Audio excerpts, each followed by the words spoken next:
Welcome to Lighten Up, the Art of Living Clutter-Free, a podcast for people who are ready to clear the physical, the mental, and the emotional clutter that's been weighing them down. I'm Melanie Cohen, your host, coach, and guide. Each week, we talk about the clutter you can see and the clutter you can't.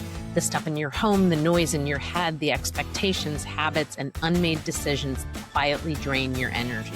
This isn't about perfection or minimalism. It's about creating space for what actually matters in this season of your life. Let's lighten up together, starting now.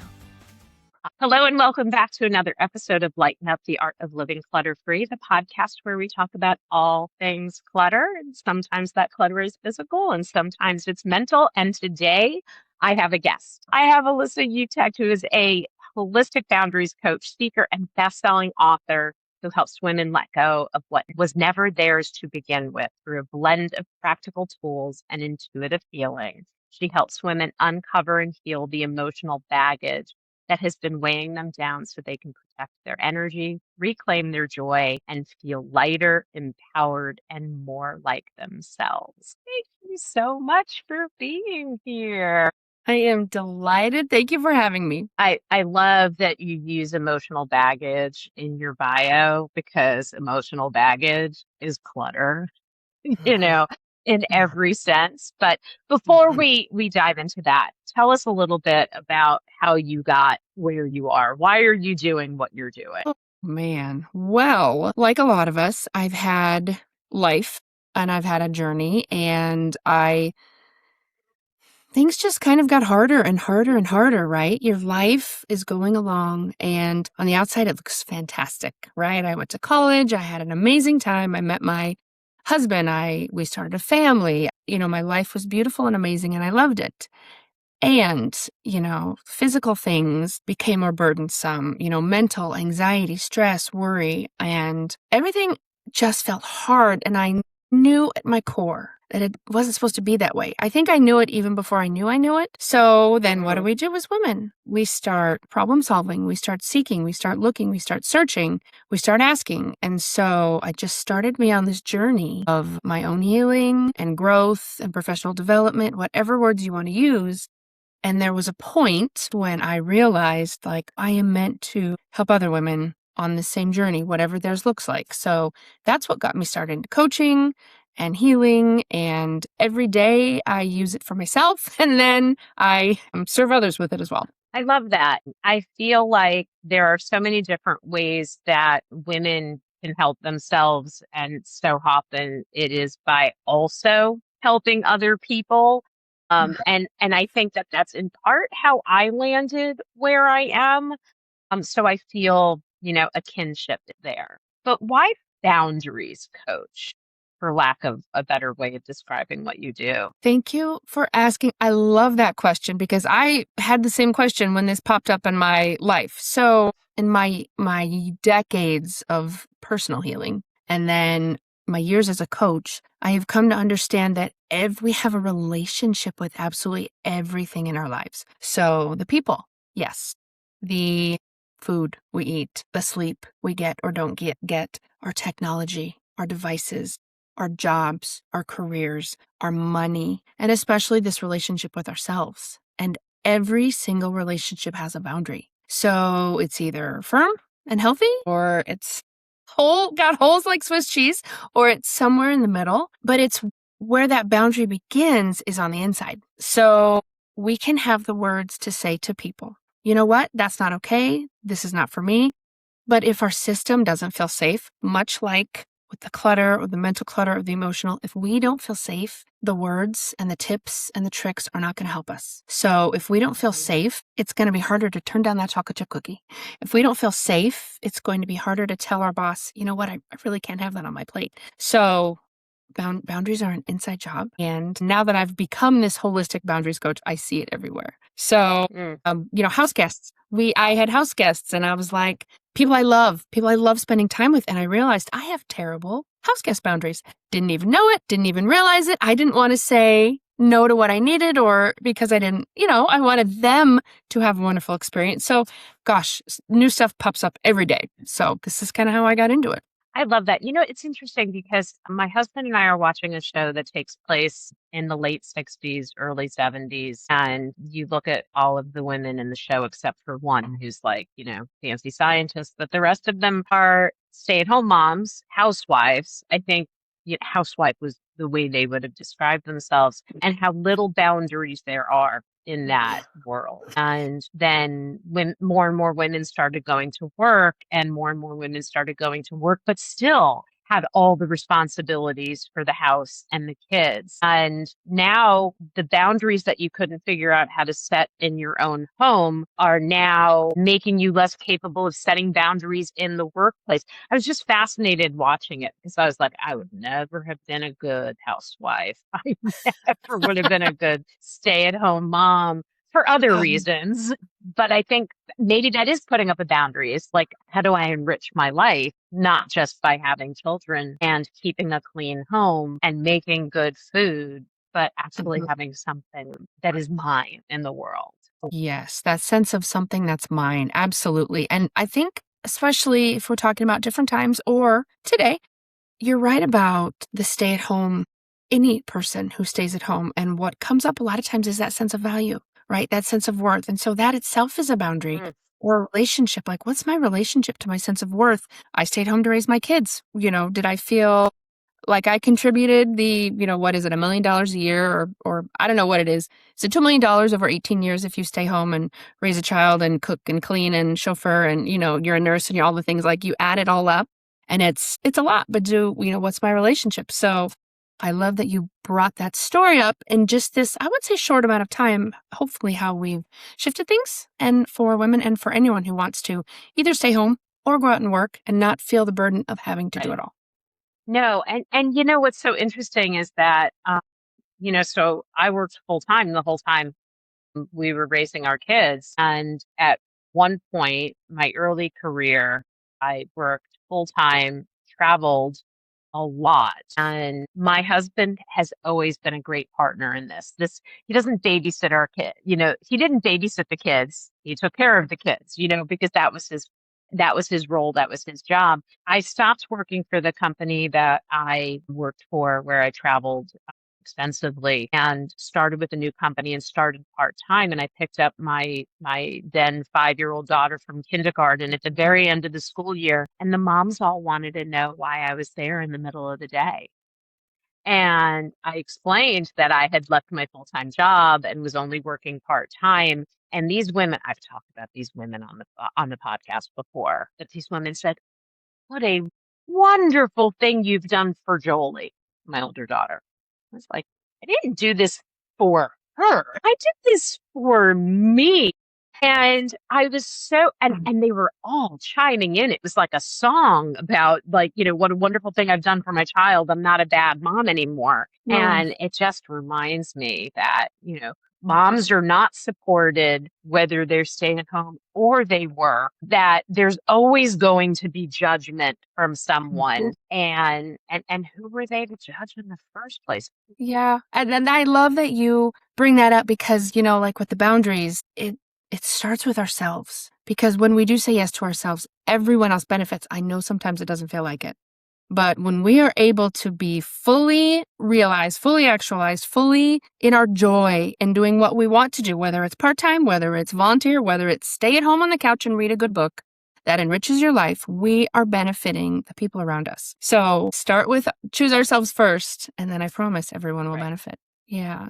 Right. Yeah. Right. For sure. So tell me what it looks like working with you. How do you support women? Oh, I love this. So, there's a lot of different ways. Right now, I am coaching one-on-one. So I have a few different packages. I would meet with a woman and we would sit down and I would help sort of peel back the layers and figure out, all right, what's going on? What feels really heavy in your life? What relationship? What thing? What are you struggling with? Probably much like what you do with your clients. And then I would say, okay, this is, based on what you've told me and how I feel like I could be of service to you. This is what I recommend. They can either choose this package, another package. They could do, a one-time session and I am working on like a lot of us, I'm changing some things around and working on some future projects. So things will change, but for now, it's definitely one-on-one, and it's so rewarding to see. I tell people a lot of times I can start to see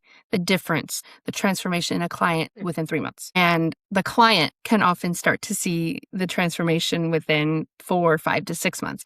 So it's so fun and rewarding to watch that start to open up for them before they see it. And then it gets like, oh, this happened and this happened and this thing changed. Because we know whatever we're working on our money, we're working on our clutter, we're working on our health. It opens up, oh, the relationship's better. And oh, I don't even think about Oreos anymore, or whatever it is. You do the inner work and it starts to affect every area of your life. So that's what I'm working on right now. And I love it. I love that. Who's looking for you though? Like, what's happening in her life that is leading her to reach out to you? Ooh. So I tend to attract women, midlife, whatever that means to you, who are the sandwich. They're the caregivers. I have had women who are, very active practitioners in the healthcare field.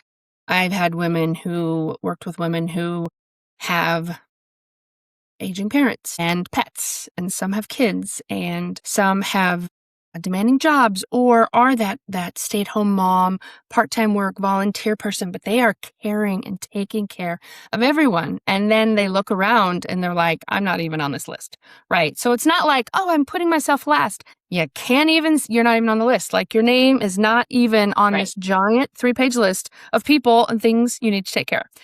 So that is the kind of women who I want to support, because they're tired. They're resentful, even of the people they love and the things they love to do. They're crabby. Right. They're angry. They're starting to have health problems. They're starting to feel the burden. It's like, I can't do this anymore. I know that there's more. I know I'm not meant to have to live like this. So those are the women I am speaking to specifically. I love that. So you and I speak to very similar women. And I always say that I work with women who are in the messy middle. And I love that you said, depending on how you define middle, because I think when we say that we work with people who are or women who are in the middle, people hear 40 to 65 or whatever numbers constitute midlife. Because I always joke, if it's to 65, that means we're living to 130. So I just like to say I'm on the second half of my life at 56.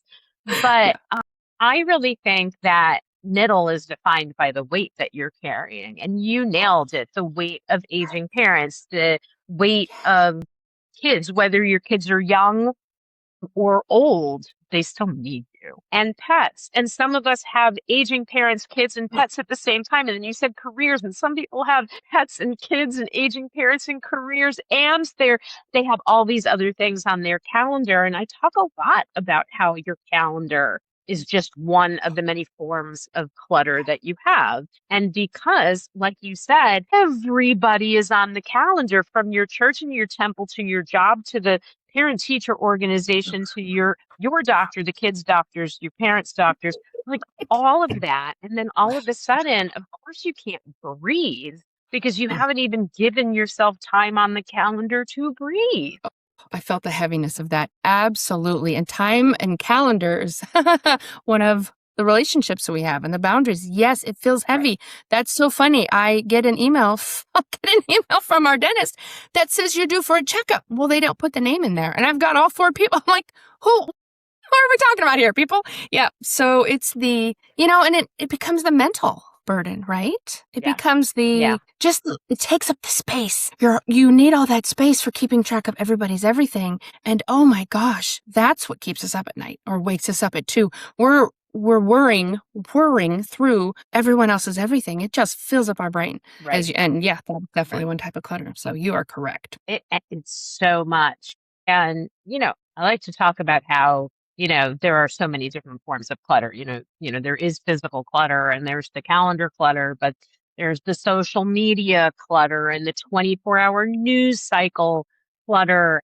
And all of those things start to add up. And then, your phone is clutter because it's got the calendar and the photos and the email and the texts. And some of them are read and some are unread. And some were read and answered and some were read and just sitting there waiting for you to address them. And So much of what we see as clutter now are things that didn't, I was talking about watching a TV show that took place in the late 60s, early 70s, and we are stressing about clutter now that did not exist then, you know? Mhm. None of us dreamed of digital clutter. None of us dreamed of social media clutter or the 24-hour news cycle creates so much clutter. And we didn't have a 24-hour news cycle back then, And so Mhm. we are navigating all of the clutter from before and the clutter of now. And so much of what we're talking about in terms of, I don't want to overuse the word clutter, but I do. Mhm. Mhm. But the digital calendar and the digital photos and the email and the texts were all made to simplify and streamline our lives. Right. And in fact, for so many of us, it has done the opposite. I like Now that what? point. It's almost like technology really has been around for thousands of years. It's just anything, sometimes science-based. I've looked up the definitions, but anything that makes your life easier. A toilet that flushes. Hello, that makes our life easier. That's helpful. And I think as you talk about it now, I can see that these things are presented as this will be helpful. This is going to make your life easier. So we believe it because it seems like it. And then we use it. And at some point, it becomes no longer helpful. And it's a tipping point that we maybe don't recognize, like the email, like the social media. I have a blog and I wrote a blog about, I had 3,400 emails in my inbox. Like I cleared out 3,400 emails. And email clutter, it had been on my list for months and months and months. But you miss a month. There was a death in the family, and then there was, adult kids are at home, and I'm like, these are my priorities. And I come back and it was completely overwhelming, right? And so it's those things that do allow us to stay in touch. Oh my gosh, the photos, right? That we absolutely love. I think we're told this is going to help you. Whatever company comes out with whatever new product, this is going to help you. It's going to make your life easier. We're like, yes, we buy in. And then we maybe don't check in with ourselves. Wait a minute. Is this actually easier? So Right. absolutely, Right. I can relate completely. It's so funny. We were talking about the photos, and your kids are a little bit younger than mine, right? How old are they again? They're 20. Yep, they're 20. Okay. All right. So mine are 27 and 29. Mhm. And Mhm. I know that my friends with kids that are kids now have so many more photos of their kids than we ever did and not because we didn't love our kids, not that we didn't take thousands of photos, but I could not take photos on my phone wherever we were, whenever I wanted to.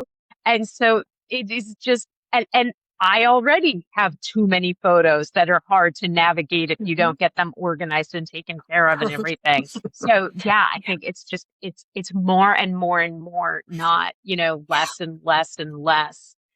Hey, tell me about for yourself how clutter has played a role in your life. Oh man, you were talking about the photos and there's too many and my nervous system was already starting to be like, oh, this clutter. And I'm going to use the limiting language. It has been a lifelong battle for me, lifelong, challenging. I have just felt so much shame and like I'm not worthy. I'm not good enough. There's something wrong with me because for years I've tried and tried and tried and tried. So when I was young, I grew up on a farm in the Midwest, and there was I don't know how many people are going to be aware of this, but there was a big farm crisis in the 80s. And my family, we farmed with my grandparents, and my other, grandma had farmland. We lost everything. So I was, 6, 7, 8 when this was happening. Our homes, our land, our animals, our equipment, our pets. Nothing happened to them, but my parents moved us somewhere else and, tried to start over, and everything, it was like the rug was pulled out from under me. And I didn't know what was going on, but I knew I wasn't safe and I knew it was bad. And so my system just registered unsafety.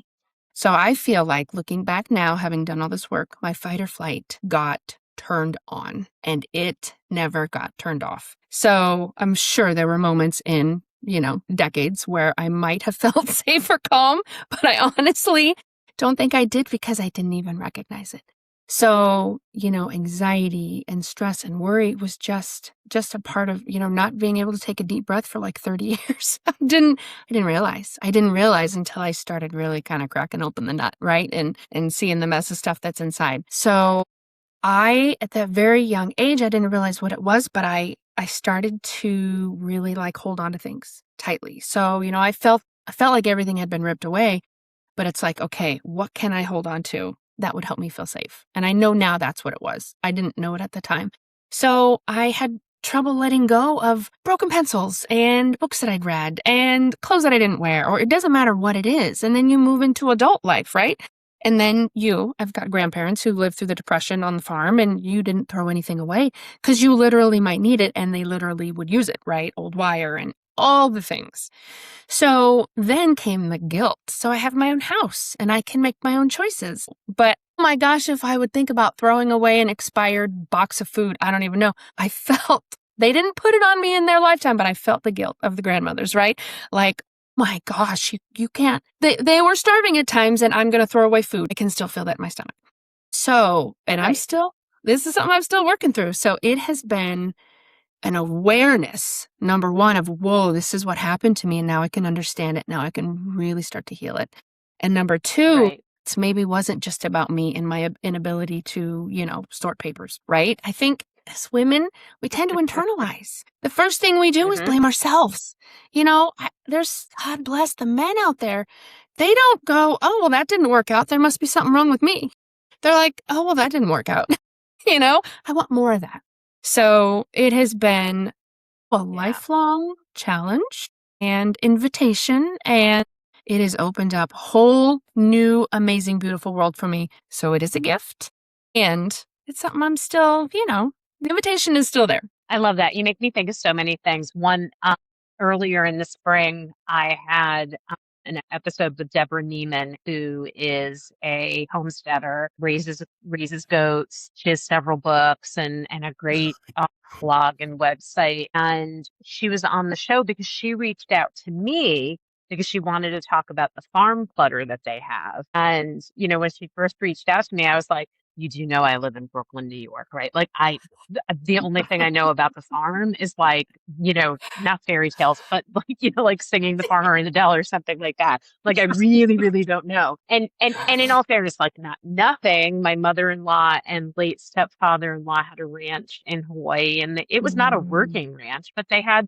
horses and cows and goats and things like that. So I knew how they ate and I knew like what their land looked like. But when she said farm clutter, like nothing registered until she started explaining it.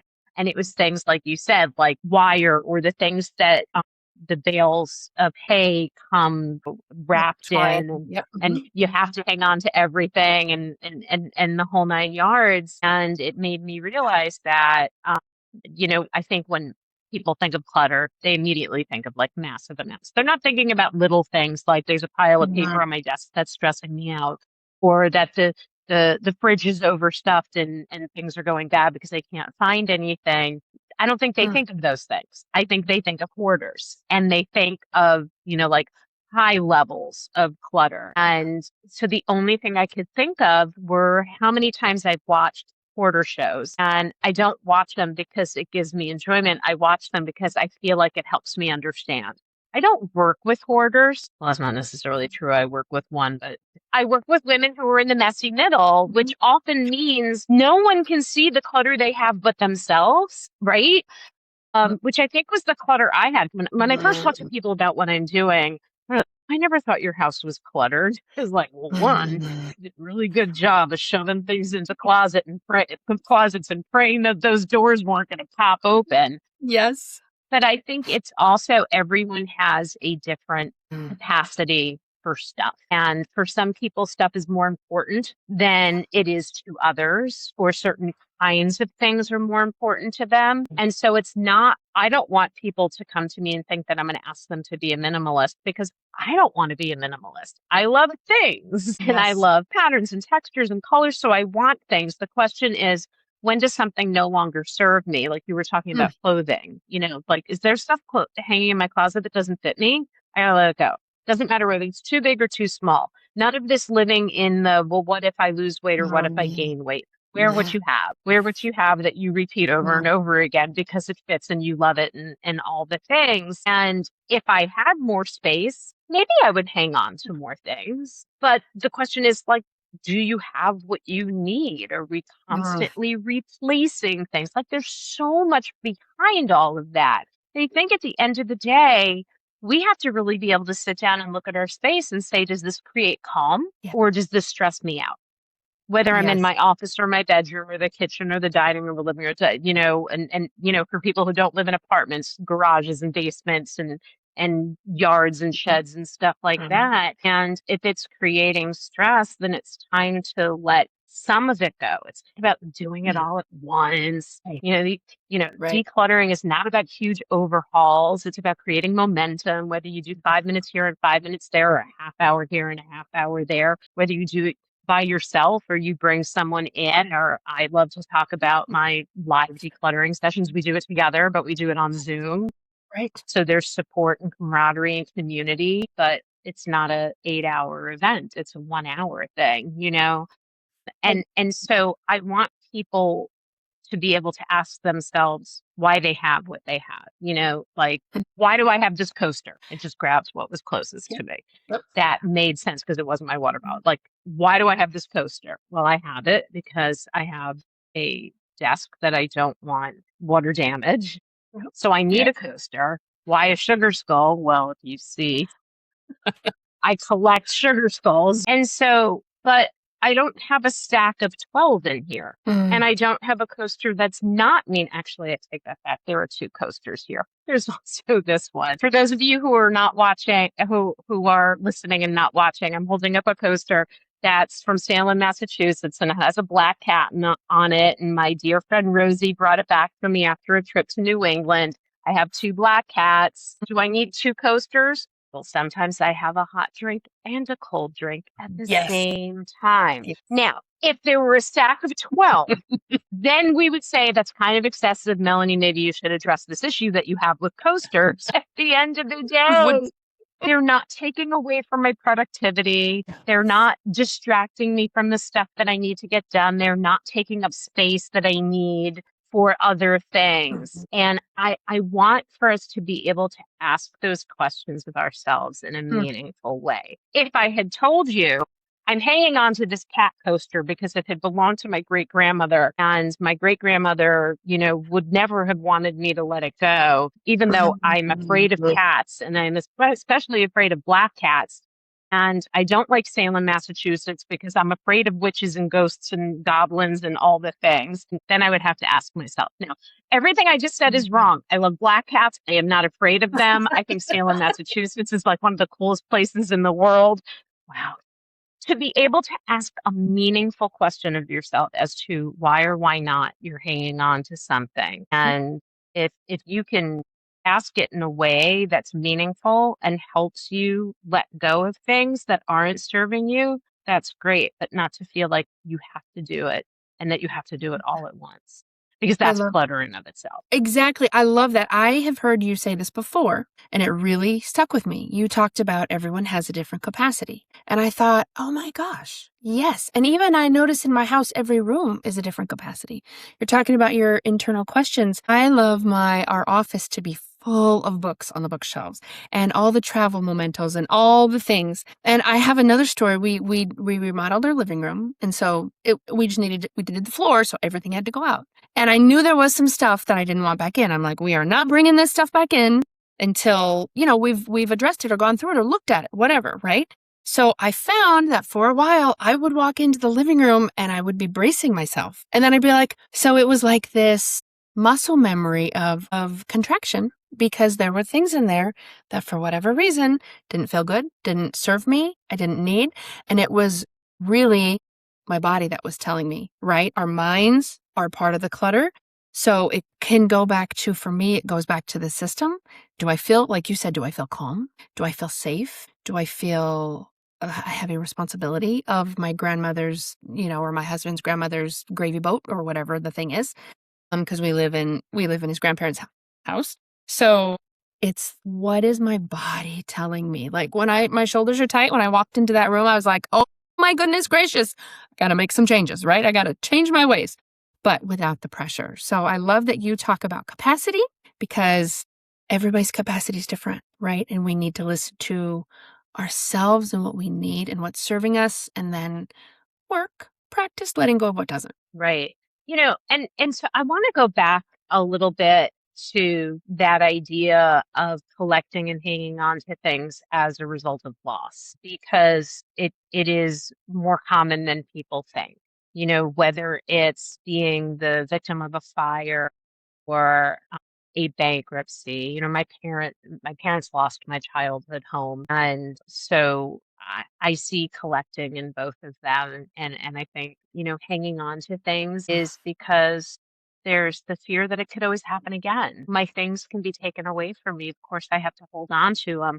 I also see it as like my things are something that I actually have control over, while I don't have control over other things in the world. And I think for me, so we lost my childhood home. So there's no place to go home to. And I know that a lot of people don't have a childhood to go home to because the parents have downsized and moved or whatever. But we lost my home at 19, and I didn't go back to New York for years. There's no place to go. And so I understand the hanging on to things because it could be gone. And the other part of it is my baby album disappeared during that period of time. Like my dad was selling a lot of things for drug money. I can't imagine he sold my baby album. Like who wanted it? I don't remember if it was nice leather. For whatever reason, it disappeared. So I may have collected too many photos and hang on to them too tightly, because there are periods of time in my childhood where there were very few pictures. I either got them from my grandmother's homes before they passed, asking, can I go through the photos? Like it felt like there was a disconnect with certain periods of my life. And so pictures are super important to me. They're this amazing document of a life. And the question is, how many pictures? There are too many. So I feel like you and I have a very similar experience. And how do you navigate those feelings? Oh man, well, I do. I feel my heart goes out to you because I do think we have some similar feelings and some similar stories. So I think awareness is key. Once we become aware of it, then we can do something about it, right? If we're living our lives not even knowing where these patterns are coming from. So anyone who's listening here, first of all, I applaud you because you are already diving into awareness. And I feel like that can be the hardest thing because a lot of times we don't know what we don't know. The other thing is, and you mentioned this with the fear of it being taken away and control, fear and control are on the same frequency. So and I see this in my life, when I am feeling afraid or, like the world is too scary, I want to control the crap out of something. And that might be how people load the dishwasher. Or that might be, don't throw those strawberries because 3 of them are good. I don't even know whatever it is.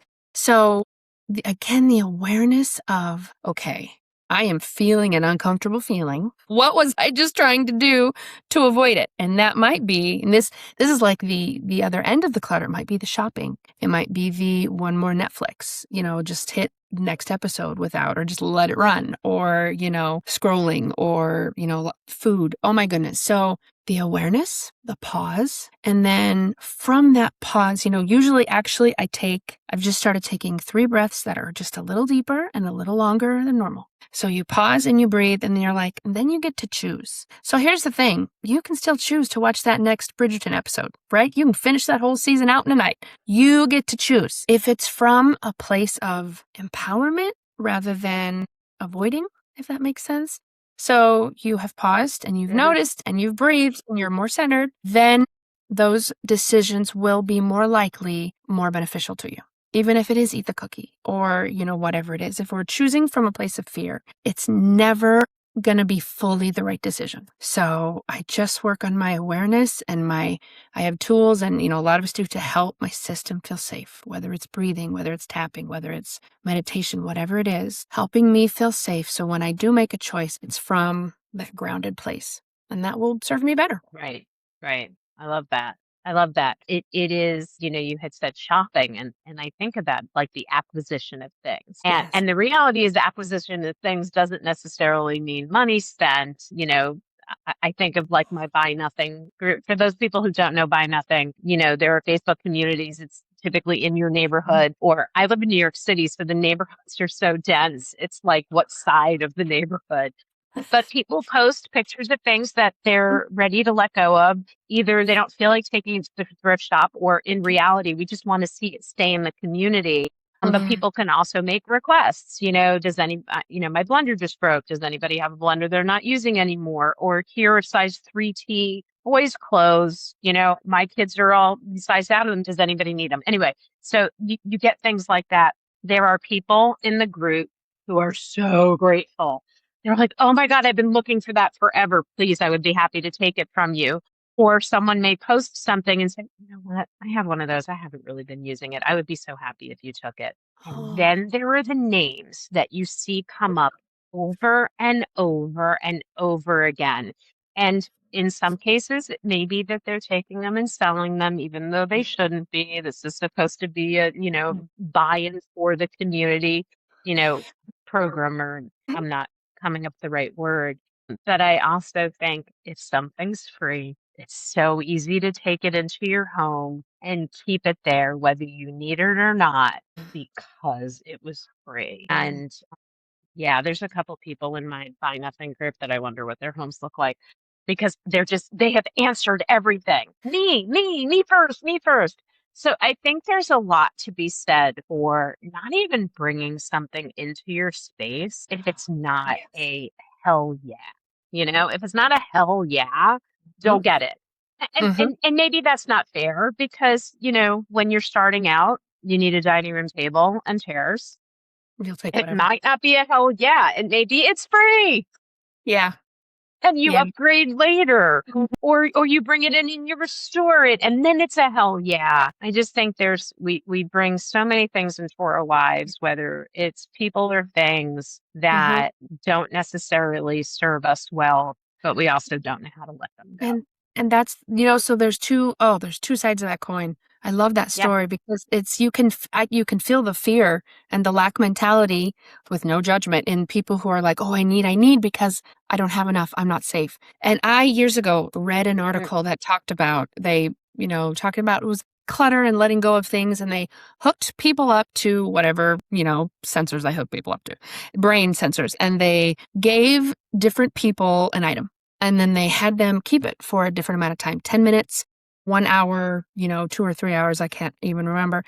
And when they took the item away, pain receptors went off in the brain. So the actual, it was the same things in our brain that respond to physical pain lit up when that thing was taken away. And once I started to realize that, because before I was like, oh, my mom, oh, do you want this? And it's like, okay, I'll just take it and deal with it later. Once I understood that, I was like, okay, so there's the good logic and the good motivation to not bring it in. Yeah, but there's just so much to unpack. There's so much going on. It makes so much sense when you think, like when you take a toy away from a child, not to be mean, but maybe it's not time to play with the toy anymore. But the level of freak out from a toddler that you're taking their toy away is they can't think to tomorrow when they'll get the toy back. Oh, yeah. You know what I mean? They haven't figured out the reasoning for it. And even if I have the reasoning for it, you taking it away from me still has the, kind of like a moment.